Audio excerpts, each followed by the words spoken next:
My jeans are blue.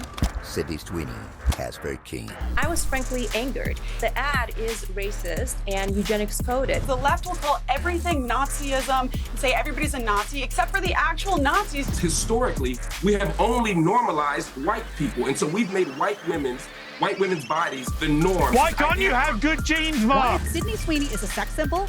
She is a young, hot woman. That is all this ad was about. American Eagle's Sydney Sweeney Has Great Genes campaign has unleashed a Hitlerian hysteria not seen since the US election.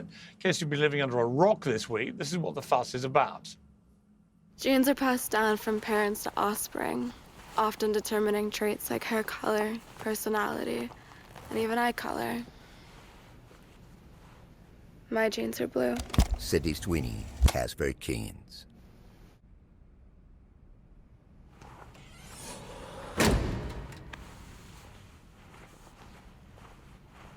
Sydney Sweeney has very keens.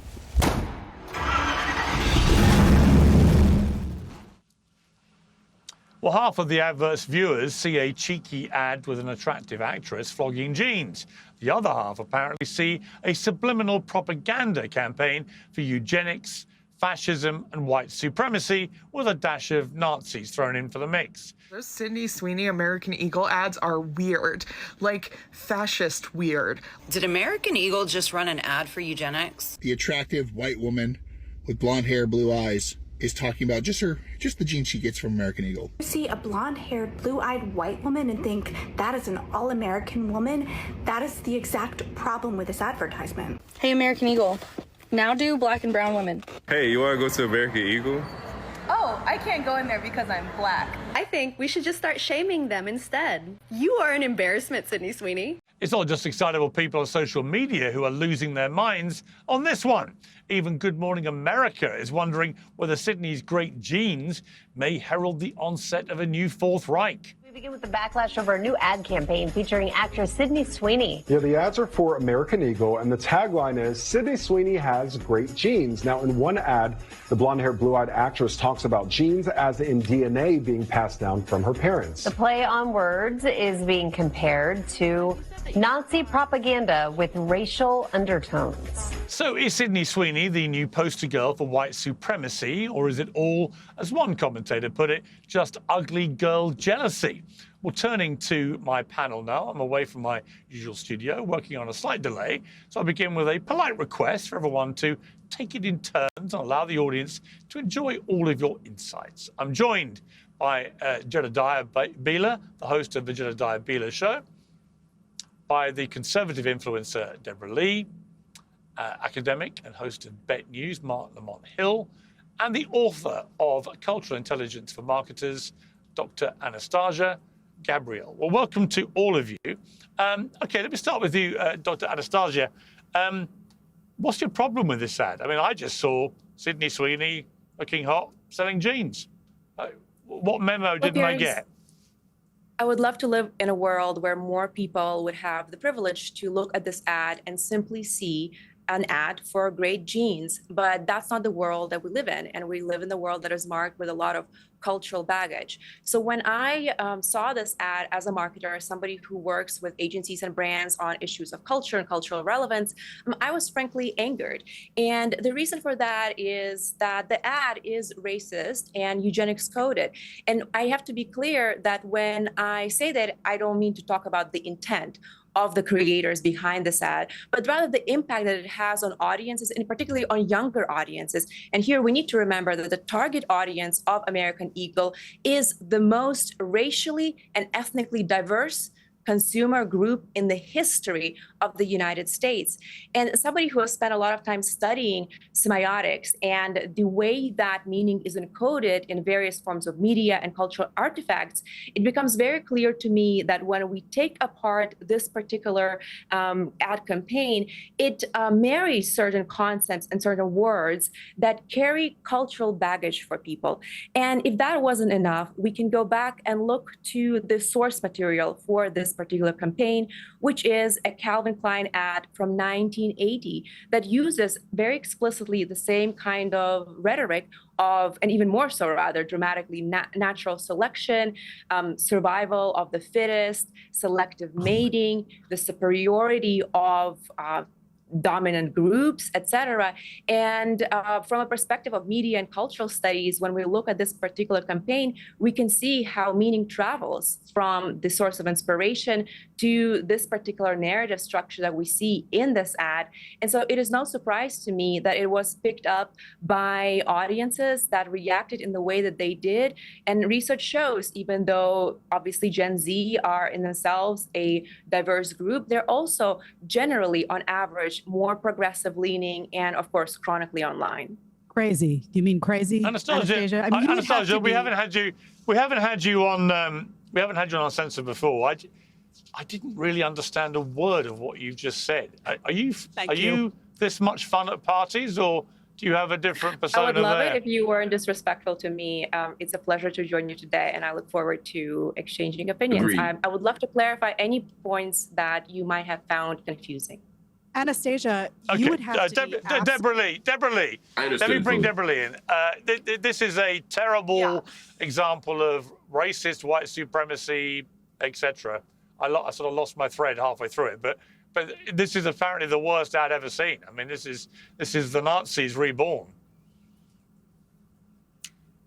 That is just crazy to me. And for people to have this reaction to this ad, when I first saw this ad, this is giving a Super Bowl, okay? This is shot very well. This is very creative for an ad agency. I don't know where that information is coming from, that they're the most diverse group and their clientele is the most diverse in the entire world, the entire country. But if that were the case, then this would be a great ad to appeal to a new base. Heterosexual straight men who see a hot woman and they think, wow, that's great, I want to support this company. And for the record, Sydney Sweeney is a brunette. She has brown hair. So everybody's saying she's an Aryan, blonde hair, blue eyes. It's not true. Look at her roots. Look at her eyebrows. It takes 5 seconds to do a Google search of Sydney Sweeney's natural hair color. And while I have my own opinions about this ad, I don't really have the palate for sexual ads as a traditional conservative. I think if you have an issue with this and you're saying that this is a Nazi dog whistle, as a Jewish woman, when the Nazis created ads in their propaganda, it was not using hot women who are traditionally hot to try and attract people to become Nazis. It was saying that the Jews are vermin, that we're trying to take over the world. To try and compare the two is outrageous because the left will call everything Nazism and say everybody's a Nazi, except for the actual Nazis chanting from the river to the sea, Palestine shall be free, reiterating the same talking points that we've seen since World War II. So I just really don't understand where any of this information or reaction is coming from. People have way too much time on their hands. Get a job, get a life. Stop being triggered by thin, white, hot women. Just let it be. Enjoy. You guys had Lizzo in an ad when she was 400 pounds modeling for Calvin Klein jeans. She's since lost weight because she even realized that being that size is not healthy for any individual. And it's clearly just targeted towards happy, straight, white women. They don't want to have these people in ads. We've had every single TV show, every single advertisement has somebody who's been put in simply for being gay in the last couple of years. That's the only reason that they've been put into the storyline. And so now we just have what we would deem normal, and the left is trying to brand this as abnormal. It's not taking, and the people that are trying to push this is the reason that the Democratic Party is continuing to fail in popularity. One thing that I have in common with Harry and Meghan is that we all value privacy. If you've ever Googled your own name and discovered bits of your address, phone number and employment details hanging around, you'll be aware that your data privacy is under siege. That's because your data is purchased and sold by data brokers without your consent. Today's sponsor has a solution. Incogni contacts those shady websites and gets your personal data removed automatically. No forms, no emails, no ransoms. They handle all the back and forth of these brokers and update you on their simple dashboard. Incogni does not stop after the first sweep. They monitor and keep on removing your data if it pops up again. If you care about privacy and you want fewer spam calls, fewer junk emails, and a reduced risk of identity theft, this is a smart move. We've teamed up to give you a 60% discount on an annual plan at incogni.com/peers. Use code PEERS when you check out. That's Incogni, incogni.com/peers, PIERS. Use code PEERS when you check out. Okay, Marc Lamont Hill, let's look at an earlier American Eagle ad, which was in the middle of the whole Me Too campaign and stuff. Do you have any problem with the lady on the left there? Do I have a problem with her? No, I don't have a problem with her. Yeah. I don't have a problem You're with the not woman on the offended right. by that image? I'm not. Fascinating. No. You do have a problem with the woman on the right. No. Hold on. Two things. One, you specifically said let's not interrupt each other, and I haven't been able to articulate one sentence yet, and I've been interrupted twice. So let's follow your own rules. No, I want to. I'm not offended by the woman on the left. Let me complete the sentence. I am not offended by the woman on the left, nor am I offended by the woman on the right. The aha that you're going for isn't there because I'm saying I am not offended by either woman. What I am, please, I'm asking respectfully, allow me to finish a thought. Two people have spoken uninterrupted for 3 minutes. I haven't gotten 10 seconds out. What I'm saying is that the problem is not either woman. The problem is how we're narrating the commercial. That's what people are concerned about. Several things have been said that I'd like to respond to in direct response to what you're asking me, Piers. The first thing, and I'm glad the last woman who spoke mentioned that she's Jewish because I think that's really important. Historically, there have been lots of anti-Semitic images, narratives, tropes that are used that non-Jews don't see. And many times someone will say, oh, wait a minute, they showed that person playing into the cabal narrative. They showed this person as a rodent, or they showed this person with changing their name to this or that. And the average person may not intend to be anti-Semitic, although some people are anti-Semitic, but it's still there and Jews recognize it. So I don't want to presume that because a white person doesn't see it, that means that it can't be racist, or if a black person doesn't see, you know what I'm saying? We have to think about this on all levels from multiple audiences. You used the word normal and talked about it in the context of this white woman. White women are normal, but so are other people. The problem is, historically, we have only normalized white people. And so we've made white women's bodies, white male bodies, the norm. And we've made everything else less human, less beautiful, less real. And so when we say good genes are the ones that— What a load of crap. Honestly, I'm sorry, Mark.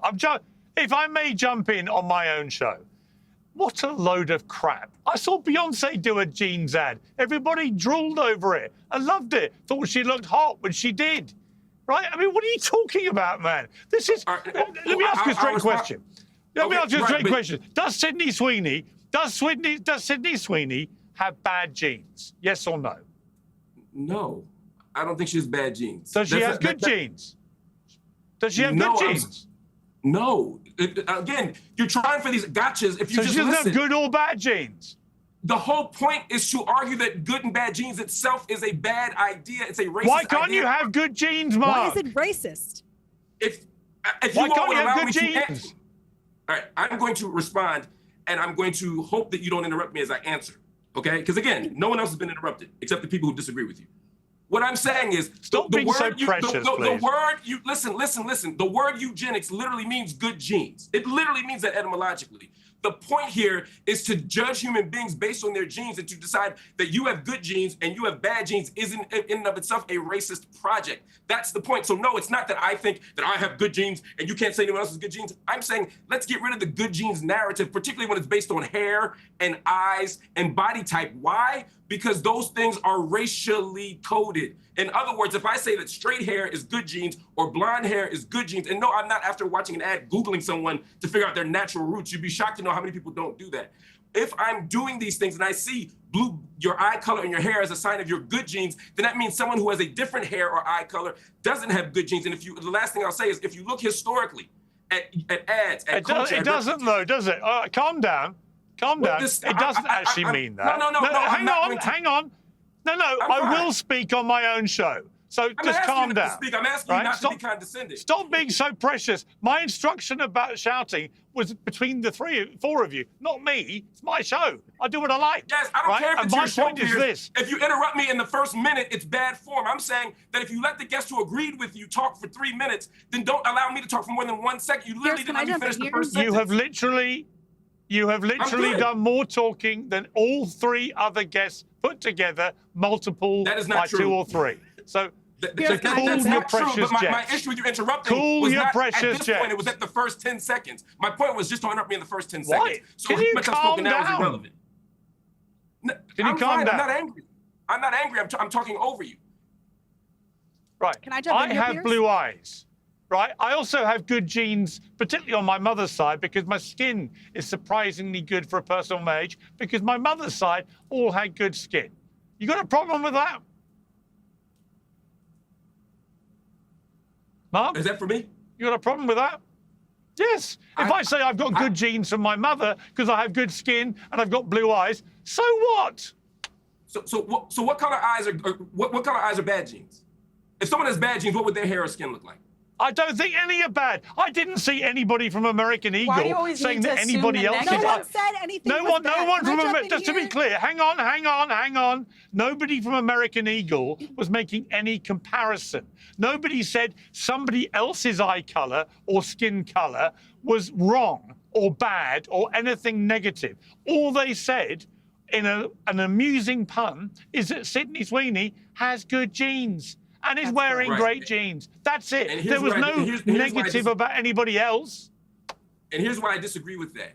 Because if I were to stand on here and say, oh, she's from a good background, she's Gentile, then we would all say, well, wait a minute. I didn't compare to anybody else. No, by saying that Gentile is the good background, I would be implicitly saying that the others are not. If I say I have a good body, I'm skinny, then I'm saying that other bodies are not good. It's an implicit comparison, but it's not out of context. Historically, in this country and in the West, we've always said that white bodies are more beautiful. So it's not like we're coming out of nowhere here. This is at Zeus's head. We're starting from a place where we've already presumed white superiority. Mark, we have spent the last 10 years. All right, Jedediah. The last 10 years, if you look at all of the marketing campaigns, we have done how many segments on television about the elevation of obesity? You see people who are massive. Now we're saying it's a good thing, right? It's great. Let's celebrate everyone who's unhealthy and obese. If this ad was an African-American, if this ad was a Hispanic girl, no one would be saying a peep. Frankly, I think if this ad was a white girl like me with brown hair, brown eyes, I got a little Spanish in me, I got a little Italian in me, I'm Sicilian, I got some African in me, I don't think anyone would be saying anything either. This is utterly ridiculous. The only people who are offended by this ad are people who choose to be offended by everything. Either you choose to see racism in everything, or you choose to see sexism or misogyny. I noticed that a whole lot of women online were mad about this ad because they were jealous. It was so obvious. Now they're saying that this woman is against the body positivity campaign because she's skinny. So let's just say the truth. Sydney Sweeney is a sex symbol. She is a young, hot woman. She is objectively attractive. That is all this ad was about. Now, why has the stock skyrocketed for this company? The reason this ad has done so well is, yes, because it creates controversy and we all talk about it and we debate, and American Eagle is very smart and they knew that, but also because there is a growing segment of the population just like me that is saying that is so tired of walking on eggshells to cater to people like Mark's sensitivities. Frankly, I don't care if you're offended. You can put an ad out and offend this person over here or that person over there. Everyone is always going to get offended by something. Who cares? Here's the bottom line. Stop getting so offended. If you see everything through the lens of race, that's your problem. That's not Sydney Sweeney's problem. That's not American Eagle's problem. If you see everything through the lens of misogyny, it's the same conversation over and over again. Yeah, you know what? Hang on, don't all talk at once. Don't all talk at once. No, I'm going to come to Anastasia. Anastasia, here's the problem. The Democrats have just polled at record lows, right? They are incredibly unpopular. And I can tell you one of the reasons why. It's things like this. The reason Donald Trump got reelected is partly the economy, partly immigration, but also partly the culture wars, which the liberal left, the woke left, tried so dementedly to fuel and fire for so many years, behaving like a bunch of insane fascists. And it comes down to stuff like this, where most people watch this ad and see it for what it is, a harmless ad with a hot actress selling jeans. But in the prism of the woke left, which I assume you would identify as, but correct me if I'm wrong, you look at it and see it as an obvious example of Nazism, eugenics, white supremacy, and you hate it and despise it, and anyone who likes it must be cancelled. And that's the problem with the woke left. That's why nobody wants to vote for anyone who identifies with the woke left. That's why Trump won. And no one on the left, in the woke left, seems to understand that it's exactly this kind of thing that is the reason that nobody wants to vote for you. Over to you. Yeah, I hear where you're coming from, and I think that kind of strong narratives between, woke left, kind of hijacking everything, is part of a narrative of labeling people and not allowing nuance and context of what is actually happening here. So I'm not really interested in being inflammatory around the subject. Neither do I think that this particular campaign is a propaganda campaign for eugenics. But I am interested in thinking about the power of media and representation in our culture and what it means for somebody who engages with this ad who doesn't look like me. And as a marketer, I know that actually it is American Eagle's problem that is a reaction of their customer base, which is younger people and particularly younger girls. And as a marketer, I know it's a responsibility of the brand to understand their audience, to understand their worldview, the way that they form their associations, and connect with them, speak to them in a way that resonates. So it's absolutely... Well, let me respond to that. Today's show is brought to you by OXxford Natural, makers of the Optimum Day and Optimum Night all-natural supplements. Thousands of Brits and Americans are already taking them with incredible results. Optimum Day is designed to boost your energy and support weight loss throughout the day. Optimum Night helps you relax and get deep, refreshing sleep. And don't just take their word for it. Here are just a few of their success stories. England football legend Michael Owen lost 40 pounds. Robbie, the face of AFTV, dropped over 100 pounds. Linda, a top law firm executive, lost 50 pounds. And Anita, an immigration lawyer, shed 60 pounds. To watch their full stories and find out more, scan the QR code on your screen or visit oxfordnatural.com/Piers. And here's the best part. Use the code Piers, P-I-E-R-S, and get 70% off your first order.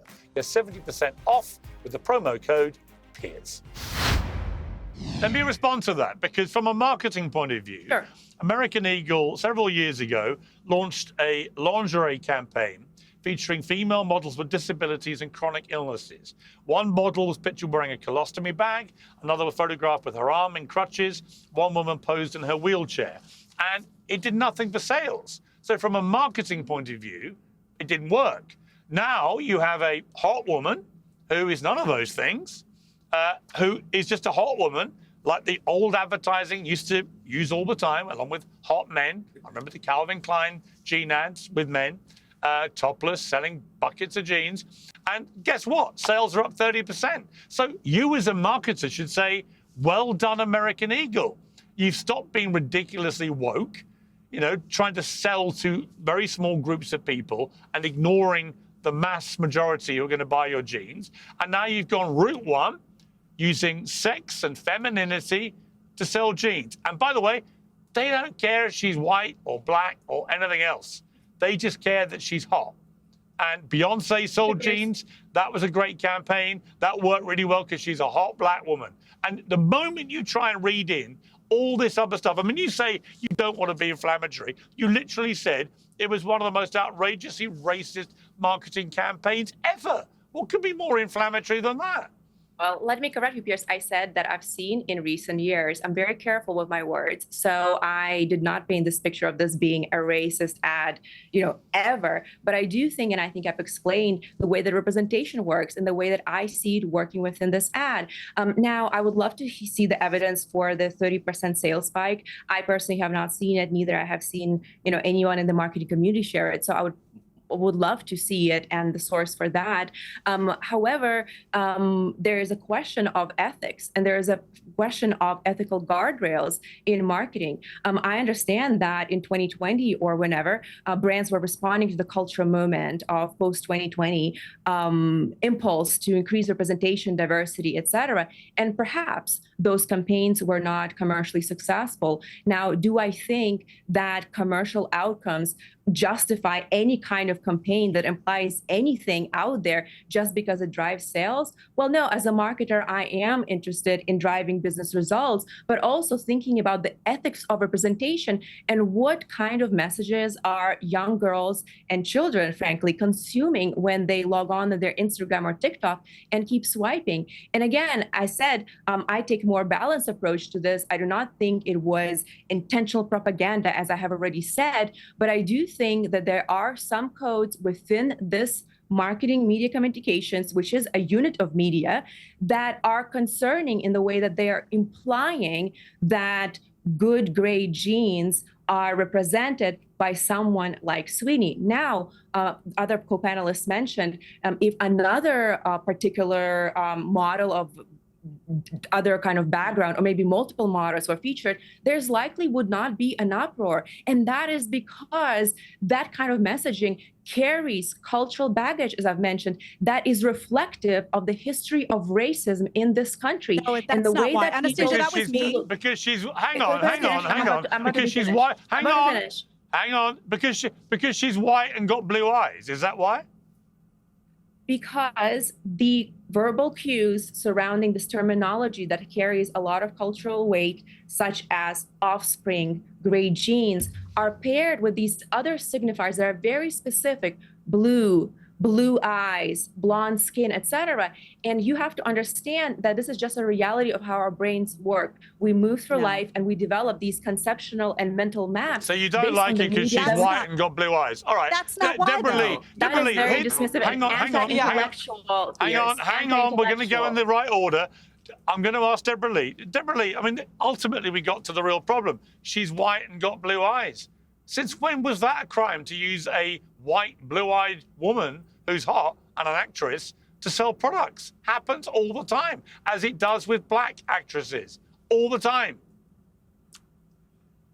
I'd say somewhere in the last 5 to 6 years, the oldest marketing ploy from the beginning of time is sex sells. Every single person knows that. And the problem with the left and everybody who's offended by this is they extrapolate. It's not just this situation. They hear somebody say, I love being thin. And they go, oh, so you hate fat people? Sydney Sweeney saying she has good genes, which there's a lot that goes into having good genes we don't know about. Maybe she doesn't have any history of family illness. Maybe she has very low visceral fat. Like you said, Piers, great skin, didn't need braces. It's much more than just having blonde hair and blue eyes, okay? But to say that Sydney Sweeney has good genes means now we're saying that all these other people don't have good genes. Relax. Why do you have to always get offended by every single thing? Nobody's saying that. And let's just go back to, what was it, Abercrombie, that had the shirtless models outside of all of their offices? It's the same people that are offended by the Sydney Sweeney ad that were dreaming and praying to end up with one of those shirtless models. Society has progressed too far in the sense where now every single person needs to be included on everything to find value.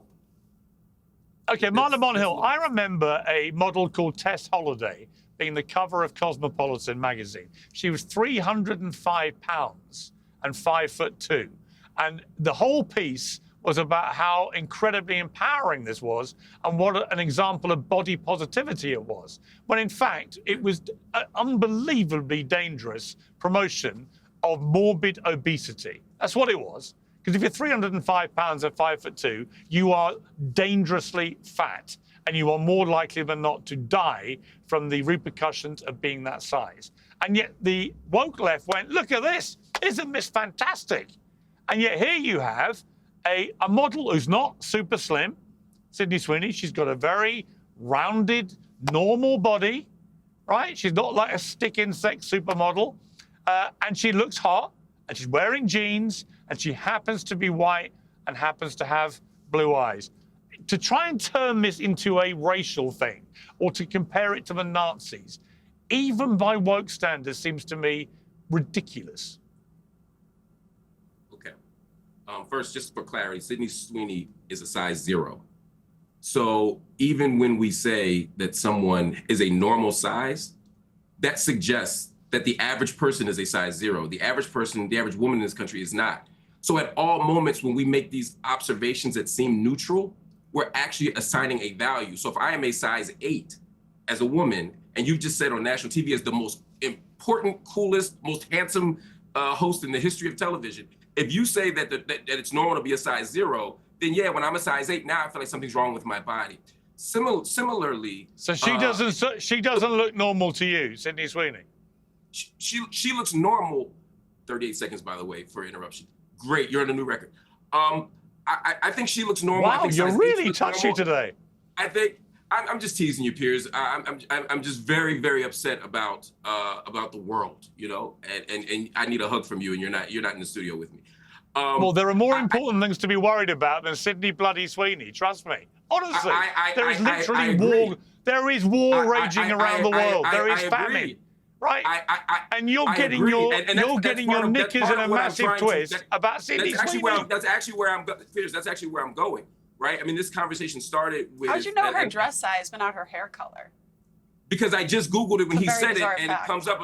Because I just typed Sydney Sweeney dress size, and it says Sydney Sweeney typically wears a size 23, which is equivalent to US size 0. I looked it up to make an argument while he was talking. Google is amazing in that way. I had no desire to do it with the ad because it wasn't my point. As a scholar, my point was to see how the audience receives something, not how I, at a meta level, can look at it. She's not a size 0, by the way. As an admirer of the female form, she is not a size 0. Okay, so now I'd like to respond to the actual point. I concede. Whatever size she is, my point is to say any woman has a normal size. It assigns a value. And I'm not saying you're right or wrong about your value. I'm saying we're always articulating values when we say things. Putting a 300-pound woman on a cover is not in and of itself a problem. If I put a 300-pound woman on a cover and say, that's the healthy body, then I'm implicitly saying that other bodies are not. And to your point, I think that might be problematic. At the beginning of this conversation, Debra, I think your name is Debra, forgive me if I got your name wrong. I think you mentioned the river to the sea, right? The river to the sea is not in and of itself, those words for me are not genocidal. I know they're not genocidal, but to you, you hear it differently. Why? Because you're looking at history, you're looking at context, you're looking at intent, you're looking at action, and you're making a different judgment. Your judgment's wrong. That statement is absolutely not Gaza needs to be free. And no, it's not. It comes from the literal charter. From the river to the sea, we must genocide all Jews. So no, I'm not looking at context. I'm looking at the literal Hamas charter and what these people that would be context. Debra, okay, again, allow me to finish. I never interrupted you. The Hamas charter would be context. That's my point. You're not looking just at the words. You're looking at other pieces of evidence. That's called context. You're literally making my point. My point to you is— because words have meaning. Words don't just mean nothing. Sorry, I will let you ask your question. And so do, listen to me, words do have meaning. And the meaning isn't just about literal decoding. It's also about the meanings that are encoded into words. It's about the history. It's about other factors. And I'm telling you, the same way you're telling me as a Jewish person, there are certain words, certain images, certain tropes that impact you because of the history of anti-Semitism. I'm telling you that that same history of white supremacy that makes anti-Semitism so ugly also makes anti-Black racism so ugly. I didn't tell you I was offended by this argument. You keep saying, you say get a job and stop being offended. I think we all have jobs here, and I don't think any of us are offended per se. I wasn't speaking just to you. I was speaking to the people offended by this. If you have time to sit and make TikTok videos complaining about a woman in an ad, you probably don't have bigger things to care about. Like Piers said, there's much bigger problems. I agree. All right, let me bring in Jedediah for the final word on this. Jedediah, it seems to me, you know, if I was running a marketing campaign for a big company now involved in, I don't know, leisure or beauty or fashion, whatever, I would just be deliberately goading the woke left now in a smart, funny way. I would just do it. 100%. I would do it all the time. I would let them throw all their toys out of the stroller and then just increase sales and just laugh my head off, because this censorious, puritanical bullshit is over. I've written a book called Woke is Dead, which is coming out in October. I think it'll be a massive bestseller because you know what? People are sick of it. They are sick of being told what they can laugh at, what they can admire. They're sick of being told they can't look at a beautiful white woman without being accused of being a Nazi. It's ridiculous. You are 100% correct, and every company should do that because there is a group of woke leftists who are outraged by just about everything that sit on the sidelines, and they just wait. They wait for an opportunity, and then they jump, and they go completely insane, and the vast majority of the country does not feel that way. The vast majority of the country does not see everything through a lens of how they can be offended. They looked at the ad, they saw a young hot girl, they said, oh, she does have good genes. They laughed about it. They went and had a day. They went and had a normal day. They didn't get all rancid inside. And the bottom line is, it's so interesting to me because these people think somehow these woke leftists think they're winning. They think that by getting all riled up, they are winning the game, and they don't realize that they're constantly being the irony. You know the irony, Jedediah? Here's the irony. The irony is in their attempt to portray everybody as white supremacists, the woke left have an inbuilt superiority complex. They think they are better and superior to everybody else. right? And Well, it doesn't not matter only whether that, they're woke left or white, black, whatever. Not only but they that. have an inbuilt superiority. And now I'm afraid it doesn't work because we've now seen Donald Trump get reelected by That's right, defying but not- everything they stood for. But not only that, Piers, what's important to note is that the people who created this ad were not creating a racist ad. But the people who saw racism and eugenics and Nazism in this ad, maybe they should self-examine. Why do they see everything through the lens of race? Why are they outraged by this ad with a blonde-haired, blue-eyed girl, but if you put a black girl, if you put a Spanish girl, there would be no outrage. Why is everything that they see from the perspective of jumping into outrage? No one ever argues that no one in the history of the West has ever argued that black people have superior genes. The Enlightenment era was built on the argument that white people had superior genes. Mark, people have been saying built on the idea that white people have superior bodies. Every piece of aesthetics, of philosophy, that is of epistemology, untrue. every piece What of you're Western saying thought is untrue. and action There has been a massive, hold on a second, there has been a massive battle in this country about obesity for the longest time. You now have the condemnation of thin people. You have the elevation of obese people. You have campaigns, Cosmopolitan magazine, magazines across the country saying fat is healthy, fat is the new skinny, fat, all the time. No one says a peep. People in your camp do not say a peep about that because it's not on the list of things that outrages them. This annoys all the right people. This is a thin woman. It annoys the fat girls. I'm not talking about skinny, ma'am. Just hear me out. I'm not talking about skinny. It's the same conversation, Mark. No, it's you just not. happen to be outraged about something different today. Today, it's about race and eugenics. Tomorrow, it's about obesity. There's always something for the woke left to be outraged about because they're always offended. They've always got their panties in a bunch because they're so darn sensitive about everything. They are not representative of the public.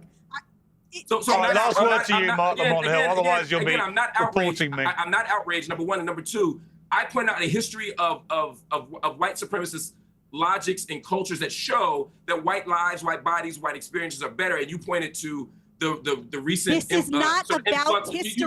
Please let me finish. You pointed to the influx of fat people on ads as a piece of counter evidence. I'm not disputing your argument about fat people. I'm not disputing your argument about skinny people. All I'm saying is that... I know what you're saying. You said it. I'm saying now let me say it. I'm saying that there's a history of white people being superior in terms of how we understand them in this country. So you're only mad at Sydney's way. You don't care about the good gene line. Let me ask you this question. Let me ask her the question. If a group of people had said, hey, I believe that this ad is anti-Semitic, would you have said similarly, get over yourself, stop fighting anti-Semitism everywhere? Yes. Would you have said yes. that? Yes. It depends I would have said get over yourself. And it's not 100% I would have done. Would you say? 100% I would have done. We've got to leave it there. A fascinating debate. Piers, I think you're consistent and wrong on all the issues. I think you're wrong all the time, but you're consistent. So I wasn't asking. I was only asking her. Piers, can I write the foreword to that book, please? No, but you can buy a copy. You might learn something. You might learn something. I mean, I've never seen anyone who's been more outraged for half an hour and then ended up saying, by the way, I'm not remotely upset about this. I've never seen a more upset person who claims to be not upset. I was upset about how you were engaging me. I wasn't upset about the ad. I'm actually fine with the ad. You know what, Mark? Read Woke is Dead. Read Woke is Dead, and you will be a better person. You will be a better criticizing the ad. You will be a better person. You will be a better person for reading Woke is Dead. Not genetically. You will be a better person for reading, except for I will show you the promised land of a woke-free life, and trust me, it is more fun out there. Right, we've got to leave it there. I don't know where you've gone. Well, you guys can read Except for Palestine, Limits of Progressive Politics, so you can find out the truth about the genocide in Gaza. Good plug. Thank you very much. On Gaza, we probably agree about all of it. Thank you. Thank you all very much. I've been on this show 50 times. I've never plugged the book. Thank you. Free them all. You're allowed to. It's fine. Piers Morgan Uncensored is proudly independent. The only boss around here is me. If you enjoy our show, we ask for only one simple thing. Hit subscribe on YouTube and follow Piers Morgan Uncensored on Spotify and Apple Podcasts. And in return, we will continue our mission to inform, irritate and entertain. And we'll do it all for free. Independent, uncensored media has never been more critical, and we couldn't do it without you.